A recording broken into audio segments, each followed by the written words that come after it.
Okay, good morning, good afternoon, good evening, everyone from wherever you might be in the world watching me right now. My name is Adeyanju Adebisi, and I'm going to be presenting to you today sociology from an African perspective. And the topic is going to be colonialism. We are going to be dealing with colonialism. Colonialism with an African perspective, colonialism from an African view. But firstly, what is colonialism just to start with? So colonialism is a practice or policy whereby a country seeks to dominate another country politically, and it also occupies the country with its settlers and exploits it economically. So how is this situation in Africa? How did Africa experience this situation? We shall be examining it, but this shall be further contextualized uh, to say we are going to be viewing it because I'm a Yoruba man. So I'm going to be explaining to us the impact of colonialism on Yoruba nation. I'm African, I'm a Yoruba. So I'm going to be explaining it from a Yoruba man's perspective. So follow me as I share my presentation with you. So thank you.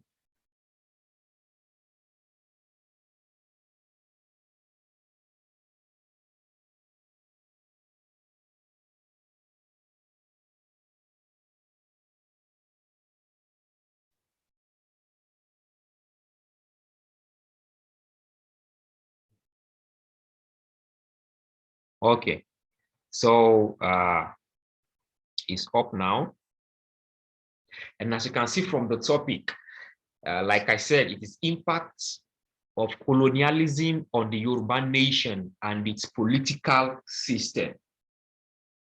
So,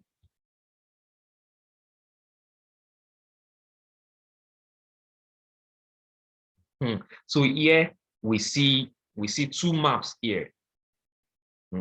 This first map, the first map on this side, this is the map of the Yoruba nation before colonialism, and this, the one on this side, we are moving my cursor, is now the map of Yoruba nation now inside Nigeria.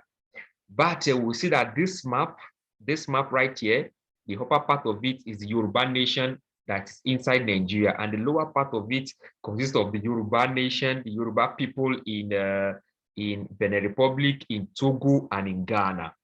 So this is what colonialism did to the Yoruba nation. Like 70% of the Yoruba nation was carved into Nigeria. The remaining 30 uh, now stayed within the region of Ghana, Togo, and Benin Republic. Same people, different country. This is a pathetic situation as I see it, but this is colonialism from an African perspective. So now let's move on. So just like I said, this is the first map of where I'm moving my cursor now. It's the modified map of the Yoruba ethnic group. The Yoruba people are the Black people of the Negroid stock who speak common language of Kwa of the Niger-Congo linguistic family. And this right here is where my cursor is moving now. It's the modern day Nigerian map. Modern day Nigerian map. Okay, so that being said, let's move on to the next slide. So now to further explain my point, I'll use two beautiful pictures here. Now, this the one on the upper part with the name Suraju Alabi is an Apala musician. So as we can see here, Apala music is an indigenous Yoruba music.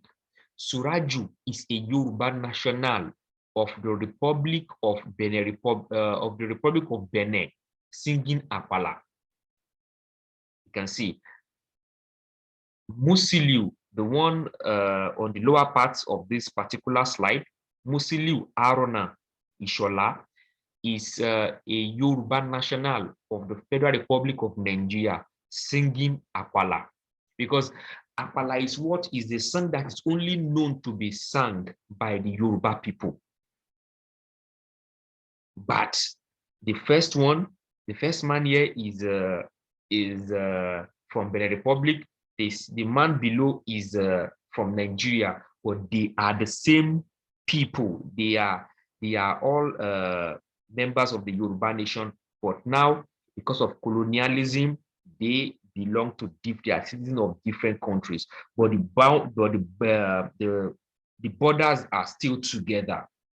You know, borders are still to the border. There's just a border that is demarcating both countries, so it is still in a same espace of land, but colonialism made it carved out in different countries, as it were. So that is that about that. So let's move on to the next slide. This also further illustrates the point. This is more of how colonialism gradually distorted the political structure of the Yoruba nation that the colonial masters met on ground. You see, the political system of the Yoruba land is that we have one supreme king, and the supreme king is the king of Ife, Ile-Ife. The supreme king of the Yoruba nation is the Oni of Ile-Ife. So reading here, we see that this is the 1932 picture of the supreme king of the Yoruba nation, Oni of Ife. He was also the governor of the whole Western region. He was governor of the whole Western region because he is the king of all the Yoruba nations, which covers the Western region of Nigeria. But as colonialism and its impact will have it, gradually, the Oni of Ife began to lose his power, as the king of the whole region, began to lose his power. Everything began to be fragmented. Now the current Oni of Ife rules over only Ife as to having political power over the whole Yoruba nation. He now rules over Ife. The president rules over the whole nation, but he only controls Ife. And the power that he has been systematically taken away from him, so much so that he cannot even leave his local government without getting permission from the local government chairman. This is like, it's a huge embarrassment. It's a huge embarrassment. Somebody that has a presidential status before has now been relegated to below a local government chairman in Nigeria. And at the end of the day, everybody knows that the Oba will be with them for years till death. They know him because he's always moving around. The local government chairman that is almost alien to the people in most cases, that most likely come around during election time, the king now has to be getting permission from somebody that is not so known by the people before he can leave his local government to perform maybe some other duties. So it's a pathetic situation, and this is the aftermath of colonialism. You know, it changed the total political structure. You see, in other videos, we'll still be talking about this thing when we are talking about globalization, but that is for another another YouTube video. So now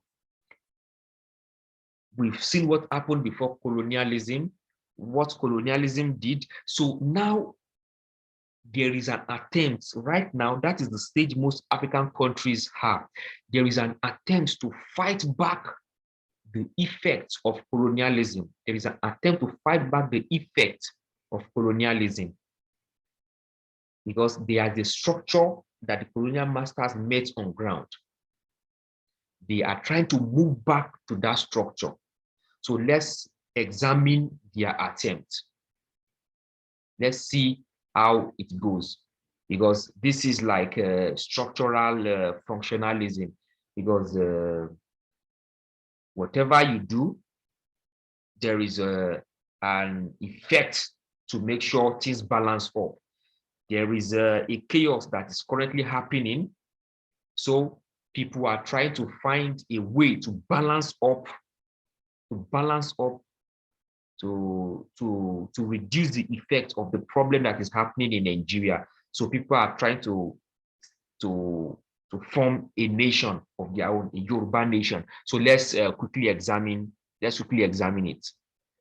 So in an attempt to strengthen the Yoruba nation, the Supreme King of the Yoruba nation visited the community of the Yoruba nation in Ghana to consolidate ties. And so you can see the picture.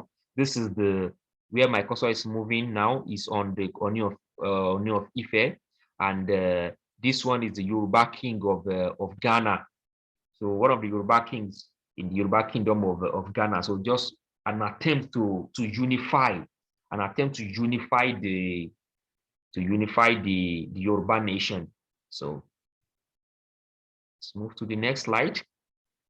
And also the Supreme King of Yoruba land is powerful. We also have another king that is also powerful. It's like the second most powerful king in Yoruba land. So they are trying to come together so that to make the unification more solid. So as you can see here, this is His Imperial Majesty Oba Enitan Adeyeye Ogunwusi, the current Oni of Ife.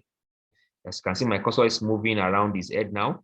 And His Imperial Majesty Oba Lamidi Adeyemi II, Alaafin of Oyo, in exchange of presentry when Oni visited Oyo after decades of rivalry. So the Supreme King of Yoruba Nation meets the second highest king in Yoruba Nation to consolidate ties and strengthen cord to build a strong Yoruba nation. That's that. So and also, as you can see, a lot of things are happening. So here is the second highest king of the Yoruba nation installs Are Ona Kakanfo of the Yoruba nation.